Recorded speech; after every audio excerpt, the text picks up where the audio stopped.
Olá, mamães, tudo bem? Hoje o nosso papo aqui é o soluço em bebês. Você vai ver quando o soluço é normal, quando você pode ter aí algum motivo para preocupação e principalmente como fazer parar o soluço e também como a gente pode evitar. Quer saber tudo isso? Então vem comigo.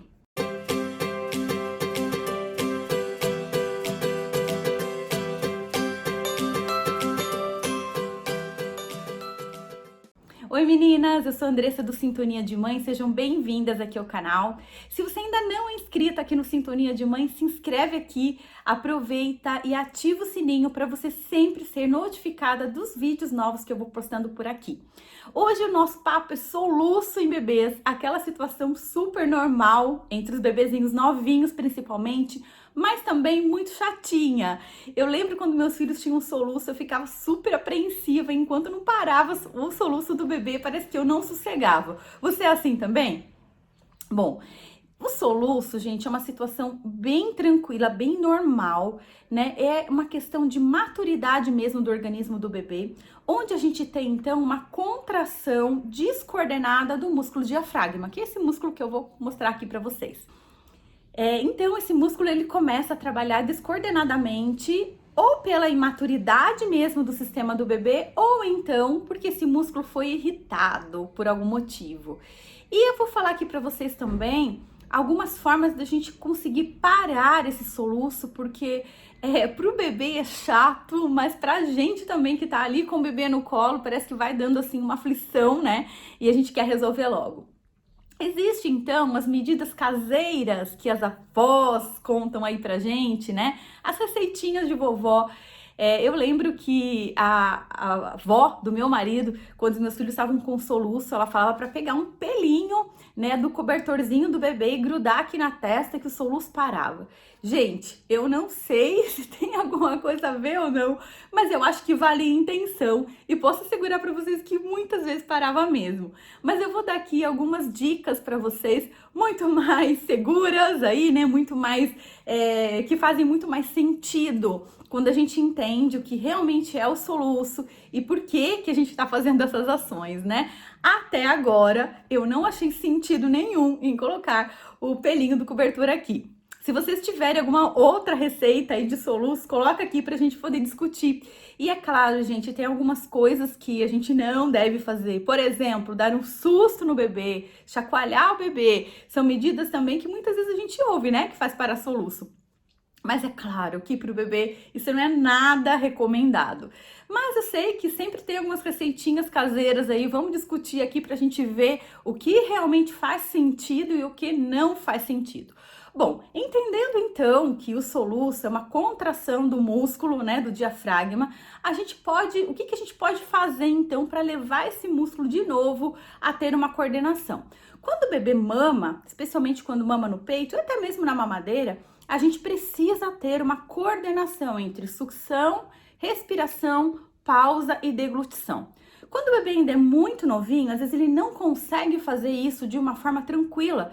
É como se ele ficasse meio descoordenadinho ali. E aí o que vai acontecer? O bebê vai acabar engolindo muito ar e isso sim pode irritar o diafragma. Então, essa é uma das causas do soluço. A outra causa do soluço é quando o bebê ele mama demais. Então, vocês sabem que o bebê tem a fome fisiológica e a fome de sucção. Às vezes o bebê até matou a fome fisiológica, o estômagozinho dele tá cheio, o tanquinho tá cheio, tá 100% lá. Mas ainda ele tem essa necessidade de sugar para conseguir relaxar, para conseguir dormir. E muitas vezes ele acaba assim recebendo mais leite do que cabe no tanque. Isso também pode ser um motivo de desencadear o soluço. E como é que a gente faz, então, nesses casos? É muito importante que a gente comece a observar a mamada do bebê. Isso, gente, é uma dica, assim, super importante. Eu sempre venho falando por aqui, porque eu acredito mesmo que toda mamãe deve praticar a livre demanda inteligente. O que é a livre demanda inteligente? Vou colocar um vídeo aqui, né, nos cards para você ver, onde eu explico sobre a livre demanda inteligente. Mas vou dar um resuminho aqui para vocês também. A livre demanda inteligente é quando a gente alimenta o bebê, atendendo às solicitações do bebê, só que com observação. Então é importante você observar desde o início da mamada, os momentos em que o bebê está fazendo sucção efetiva, os momentos em que o bebê está fazendo sucção não nutritiva. Por que é importante a gente saber disso? Para que a gente possa identificar se o bebê realmente recebeu, se o bebê está engolindo leite o suficiente para se sustentar. E também, nesse caso, que é o que a gente está falando aqui, se o bebê não está ingerindo leite demais. E o que a gente faz então, Andressa? Mas isso sempre acontece com meu filho, ele já está cheio e quer continuar sugando. A gente pode tentar acalmar o bebê de outras formas. Existem outras formas de acalmar o bebê, até mesmo sem utilizar chupeta. A gente sabe que chupeta é um bico artificial e pode interferir drasticamente nos movimentos, no padrão de sucção do peito. Então, pode sim interferir na amamentação, especialmente nos primeiros 3 meses de vida do bebê. Então, cuidado com isso. Mas existem outras formas de acalmar o bebê. Um banhinho, por exemplo, o embalo, o chiado, sons que imitam o barulho do útero, o sling, uma massaginha. Tem muitas coisas que a gente pode fazer para acalmar o bebê, né? Sem precisar dar uma sobrealimentação para o bebê. E isso, gente, a gente vai pegando jeitinho. Eu sei que no início parece mais complicado, parece que a única solução é a chupeta, mas a gente, com o tempo, a gente vai pegando o jeitinho realmente e a gente vai conseguindo entender o que realmente o bebê está precisando naquele momento. Uma dica que eu vou dar aqui é a dica de você também observar os momentos em que o bebê está com sono, porque às vezes ele quer chupeitar, né? Mas ele não quer mais o leite, ele só quer fazer a sucção não nutritiva. Não tem problema nenhum você deixar o seu bebê fazer sucção não nutritiva, desde que isso realmente não esteja causando um excesso de alimentação. Se ele estiver conseguindo só ficar chupeitando, tudo bem, não tem problema nenhum. Mas eu sei que muitas vezes isso pode ser cansativo e é por isso que é super importante a gente ter essa noçãozinha do quando o bebê tá com sono, quais são os horários da soneca. Gente, isso ajuda muito. Quando eu tinha o meu primeiro filho, eu não sabia que eu precisava levar o meu filho para fazer a soneca. Eu sempre ficava no ambiente da casa normal, esperando simplesmente ele cair de sono e dormir.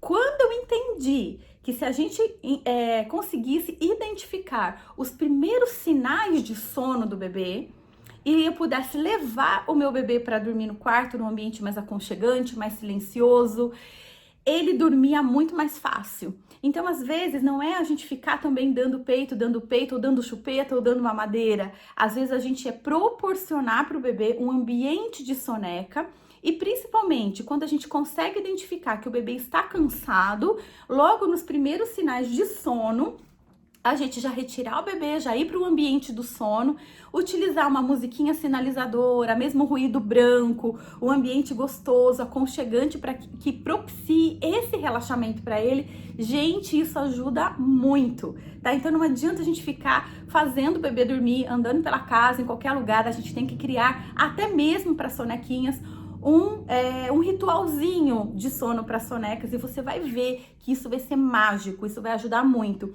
Que às vezes a necessidade que ele tem de sugar ele tá dizendo assim para você: mamãe, eu não estou conseguindo relaxar. E a gente tem mil e uma situações, mil e uma ferramentas aí, né, que a gente pode ajudar para o bebezinho relaxar com mais facilidade. Então pense nisso e comece a observar a sucção, se ele tá fazendo sucção efetiva, se ele tá realmente satisfeito, se ele não está em super cansaço, não deixa o seu bebê passar do ponto das sonecas, e tudo isso vai criando-se uma rotina que não é uma rotina rígida de horários, mas sim uma rotina que acompanha, né, esse ritmo natural e orgânico do bebê. E você vai ver que tudo vai facilitar, inclusive a gente vai evitar os soluços também por conta dessa rotina mais organizada. Outra situação que também que vai desencadear o soluço é quando o bebê se resfria, a friagem. Então, o corpinho do bebê ainda ele não aprendeu a regular essa temperatura, né, interna do corpinho. Então, se ele passa frio E isso a vovó já deve ter falado. Ele pode sim desencadear o soluço. Então, qual é a medida preventiva para isso? Manter sempre o bebezinho aquecido, principalmente os pezinhos e as mãozinhas. Para os bebês que nascem no verão, fiquem atentos também, porque às vezes a gente tá com calor, né? Mas o bebezinho, como ele tem essa dificuldade de regular essa temperatura ainda, pode ser que às vezes ele fique meio incomodado. Imagina que lá dentro do útero ele não precisava se preocupar com isso, estava sempre a temperatura ideal. E aqui fora nem sempre é assim. Então ele está realizando uma adaptação ao mundo aqui fora e muitas vezes a gente precisa ajudar nisso. Superaquecer o bebê também não é legal. Por quê? Porque aí ele pode ficar muito molinho, baixar a pressão arterial e esse bebê até mesmo ter preguiça para mamar. Então fique atenta, sempre o meio termo é o melhor caminho aí. Bom, então eu falei para vocês como prevenir e agora a gente vai falar sobre, depois que o soluço já começou, como a gente fazer parar o mais rápido possível. Você deve ter percebido já, e se você percebeu, você conta aqui para mim, quando o seu bebê estava dentro da barriga, pode ser que ele já soluçava lá dentro da barriga. Se você sentiu isso, conta aqui na área de comentários. Muitas mamães sentem o bebê soluçando dentro da barriga. Dentro da barriga, é claro, não tem o que a gente fazer, né? A gente procurar ficar quietinha, ficar numa situação mais tranquila e que isso vai passar normalmente. Daqui a uns minutinhos já passa. Normalmente isso não tende a se prolongar muito tempo, não. Mas quando o bebê tá fora, a gente pode fazer algumas coisas. A primeira coisa é amamentar o bebê. Poxa, Andressa, mas você falou que o excesso do leite acaba, né, gerando soluço, agora você fala para amamentar? Sabe por quê? Porque às vezes umas 2 ou 3 chupadinhas, 2 ou 3 sugadinhas no peito, ele já consegue equilibrar essa respiração, essa coordenação, né, entre a respiração e a sucção. E normalmente isso faz o soluço parar rápido. É claro, você não vai ficar amamentando mais por meia hora. São algumas sugadinhas. Gente, isso funcionava muito para mim, muito mesmo. Outra coisa que a gente pode fazer também é pensar nesse momento em que você for amamentar o bebê, pensar numa posição mais sentado, especialmente se o bebê está com soluço, né? E você vai usar essa medida da amamentação para fazer esse equilíbrio. Então, deixa o bebezinho mais sentado ou de frente para a mama, ou mesmo aqui de ladinho no seu colo, mas bem inclinadinho, com a cabeça bem mais elevada do que o corpinho, isso vai ajudar muito. Se você constatou que o bebê tá soluçando porque o tanque tá muito cheio, sempre deixa o bebê de pezinho, tá? O máximo possível com a coluninha bem esticadinha para dar essa amplitude aí no abdômen e para que ele possa então acontecer a digestão de uma forma mais tranquila aí. E se tiver que sair um arroto, se tiver que sair gases, fica mais fácil, né, quando o bebê tá nessa posição. Sempre que for colocar o bebê, né, para arrotar, é importante você ficar pelo menos uns 15 minutos com o bebê de pé, tá? A melhor posição para arrotar é o bebê de pezinho. E depois você pode até colocar o bebê deitado, mas se o bebê não arrotou, você tem que ficar atenta. Deitadinho, sempre de barriga para cima, que é a recomendação atual, que essa posição é a mais segura para evitar morte súbita. Então fica atenta aí. Existe também aquelas receitinhas da vovó. Algumas funcionam, por incrível que pareça, outras não, são até perigosas para a saúde do bebê, como dar um susto no bebê ou chacoalhar o bebê igual um liquidificador. Essas não, gente, descarta. A avó do meu marido passava uma receitinha quando meu filho estava soluçando, que era pegar um pelinho do cobertorzinho do bebê e grudar aqui na testa. Eu não sei se valia a intenção, mas eu confesso para vocês que muitas vezes funcionava. E você, tem alguma receitinha aí da vovó para parar o soluço? Será que ela é segura para o seu bebê? Conta aqui para mim na área de comentários que eu quero discutir sobre isso com vocês. Bom, meninas, então é isso, tá? Eu dei uma explanação geral aqui sobre o soluço, que apesar de ser uma situação que não deve ter nenhum tipo de preocupação, se a gente perceber que isso está sendo muito constante, se o bebê é aquele bebê que sempre está soluçando, sempre é bom levar para o pediatra, porque isso pode ser também o indicativo de um refluxo, da doença do refluxo.